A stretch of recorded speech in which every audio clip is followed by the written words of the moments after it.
तीन चीजें कार्यपालिका, विधायिका और न्यायपालिका। ठीक है, आज हम लोग देखेंगे कि कार्यपालिका का प्रावधान भारत के संविधान में कैसे आया, क्यों आया, निबंध क्या है। जब भी किसी देश में लोकतांत्रिक सरकार होती है, जब भी देश में लोकतांत्रिक सरकार होती है या लोकतांत्रिक शासन व्यवस्था लागू की जाती है तो उसमें तीन प्रकार के माहौल होते हैं। तीन देशों की कार्यपालिका को कोई भी अपना सकते हैं। भारत के संविधान में भी इन्हीं कार्यपालिकाओं से ही अपनी कार्यपालिका को निकाला है। जैसे अगर किसी देश में लोकतांत्रिक शासन व्यवस्था है तो उसमें तीन प्रकार में से कोई सी एक प्रकार की कार्यपालिका को चुनाव करना पड़ता है। ओवरऑल कहने का मतलब यहाँ पर यह है कि उनको ये ऑप्शंस दिए गए हैं कि इसमें से कोई एक कार्यपालिका चुनो और उससे निकाल करके आप उसको फॉलो करो या उसको अपनाओ। ठीक है, भारत के संविधान में भी सेम ऐसे उसको अपनाया। पहली बात, ब्रिटेन में कार्यपालिका जो संसदीय प्रणाली को ब्रिटेन की संसदीय प्रणाली को भारत से मतलब ब्रिटेन से ही भारत के संविधान में क्या है, संसदीय प्रणाली है और इसी को बोलेंगे संसदीय कानून। ठीक है, दूसरा अमेरिका में जो कार्यपालिका है वो अध्यक्ष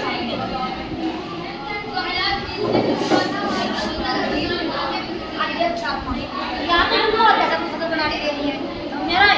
इसी को बोलते हैं राष्ट्रपति। या तो आप संसदीय प्रणाली को अपना लीजिए या अध्यक्षात्मक प्रणाली या राष्ट्रपति प्रणाली को अपना लीजिए या स्विट्जरलैंड की कार्यपालिका को अपनाइए। स्विट्जरलैंड की कार्यपालिका में दो चीजें हैं, एक तो नामांकित कार्यपालिका है, एक अस्थायी कार्यपालिका है। स्विट्जरलैंड की कार्यपालिका में दो प्रावधान है, कौन कौन से, नामांकित और वास्तविक कार्यपालिका।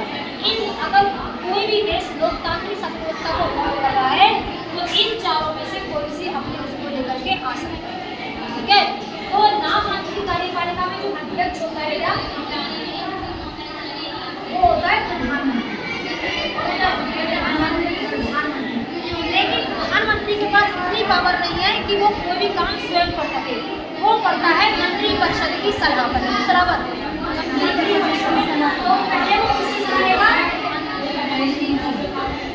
मंत्रिपरिषद से सलाह लेगा, उसके बाद कोई भी काम को वो फॉलो कराएगा।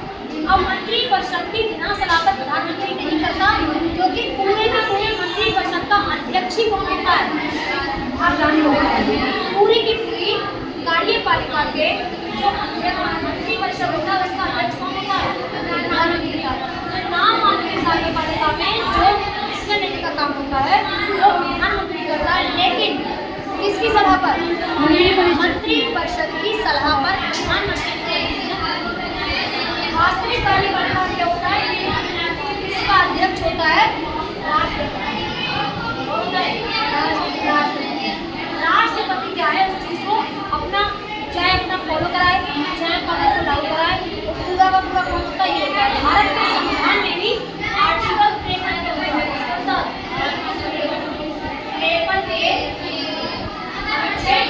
अनुसार ये कहा गया है कि भारत के कार्यपालिका में एक राष्ट्रपति होगा।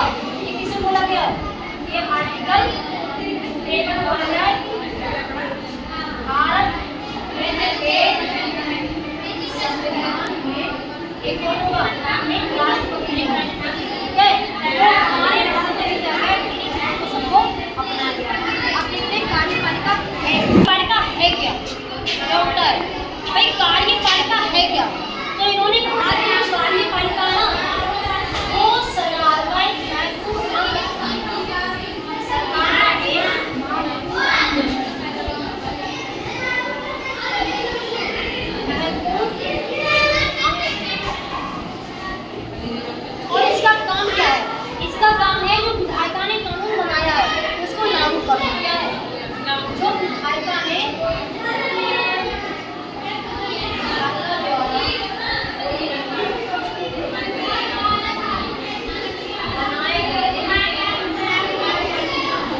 और यह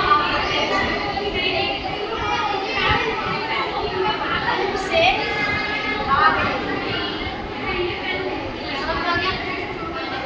राजनीतिक कार्यपालिका उसे बोलते हैं जब कभी भी जनता निर्वाचन में अपने प्रतिनिधि को चुनने के लिए प्रत्यक्ष और अप्रत्यक्ष रूप से क्या करे, उसमें भाग ले। जरूरी नहीं है कि जनता प्रत्यक्ष रूप से हर निर्वाचन में भाग ले। जैसे राष्ट्रपति के निर्वाचन में जनता भाग लेती है, नहीं लेती है। कैसे लेती है? वो लोग लेती है अप्रत्यक्ष रूप से लेती है। तो जब भी वोटिंग होगी या निर्वाचन होगा तो उसमें या तो जनता भाग लेगी या उसमें अप्रत्यक्ष भाग लेगी। तो ऐसा निर्वाचन, ऐसी राजनीतिक कार्यपालिका जिसमें जनता अपने प्रतिनिधि को अपने कैंडिडेट को कहीं ना कहीं वोट डाल के चुन करके, कैसे लगी वोट डाल के समझ में आ रही है मेरी बात? अपने प्रतिनिधि को वोट डाल करके प्रत्यक्ष और अप्रत्यक्ष रूप से वो कार्यपालिका में डाल करके बिठाएगी। उसे हम लोग बोलते हैं राजनीतिक कार्यपालिका। इसमें जैसे मान लो राष्ट्रपति को लेकर के आ गए, किसको राष्ट्रपति के निर्वाचन में क्या जनता भाग लेती है? कैसे लेती है? अप्रत्यक्ष रूप से लेती है। इसमें राज्यसभा, लोकसभा और राज्य की विधानसभा के निर्वाचन भाग इसीलिए जनता वोट नहीं करती है। क्या वोट करता है इसमें? इसमें करते हैं राज्यसभा, लोकसभा और विधानसभा के निर्वाचन भाग। समझ में आ रहा है? दूसरा और ये 5 साल के लिए आएंगे। कैसे आएंगे? 5 साल के लिए। राजनीतिक कार्यपालिका के जो लोग चुने जाएंगे वो 5 साल के लिए क्या होंगे? संसद में आएंगे। इसे बोलते हैं राजनीतिक कार्यपालिका। अब समझते हो स्थायी कार्यपालिका। स्थायी कार्यपालिका में क्या होते हैं? इसमें सरकारी कर्मचारी,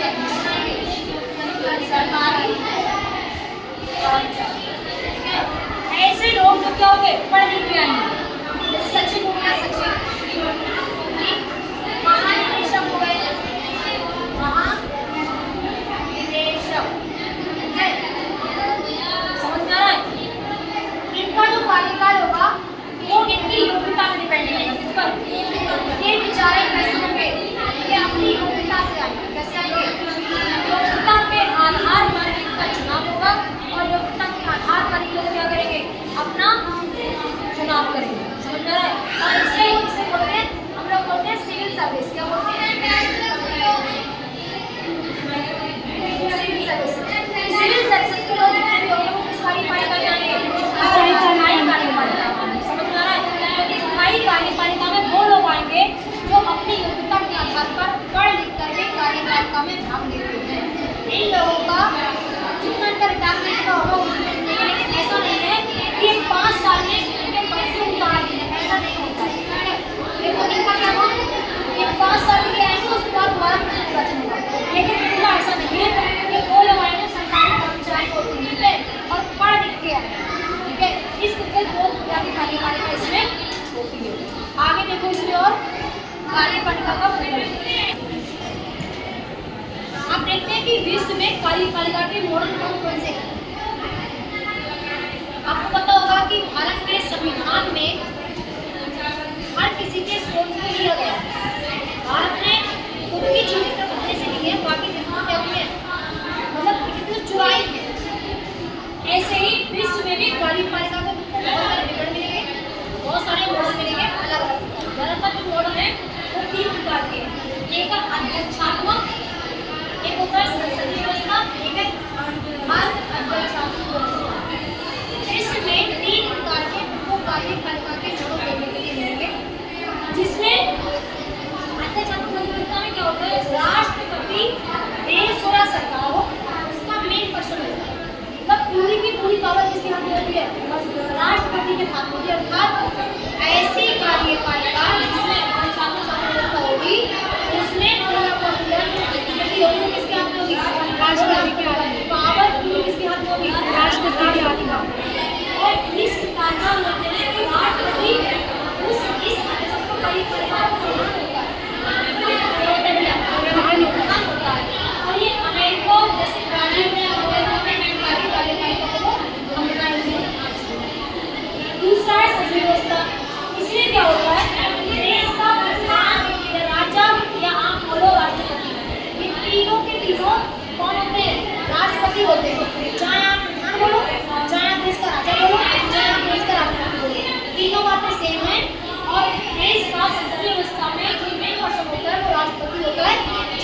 क्लियर था कोई राष्ट्रपति यहाँ उतारता, लेकिन इसमें क्या था, पूरी पावर राष्ट्रपति के हाथ में थी। बट इसमें ऐसा नहीं, इसमें क्या है, प्रधान तो राष्ट्रपति है, लेकिन जो शक्तियां ना उसके पास वो खाली नाम मात्र की है। कैसी है? नाम मात्र की शक्तियां है उसके पास।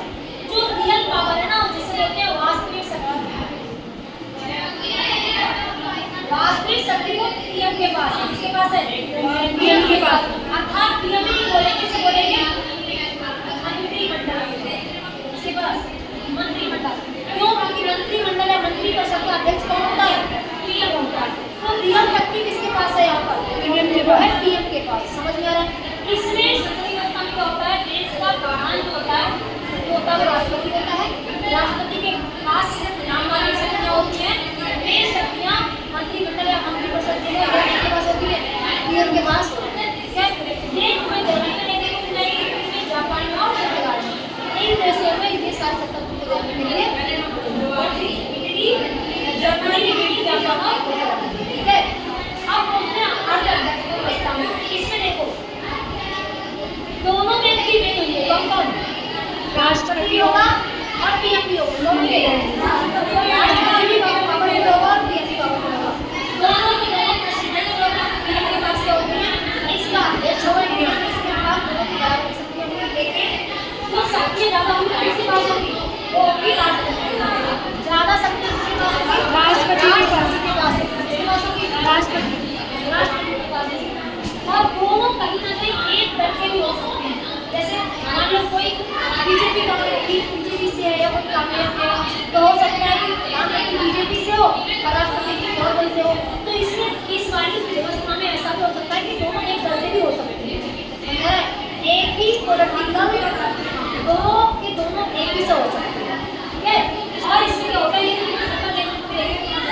फ्रांस और श्रीलंका से अभी तुमने पूरा का पूरा मॉडल किसका समझा? कार्यपालिका।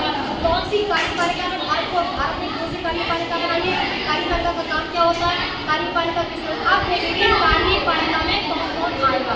तो अब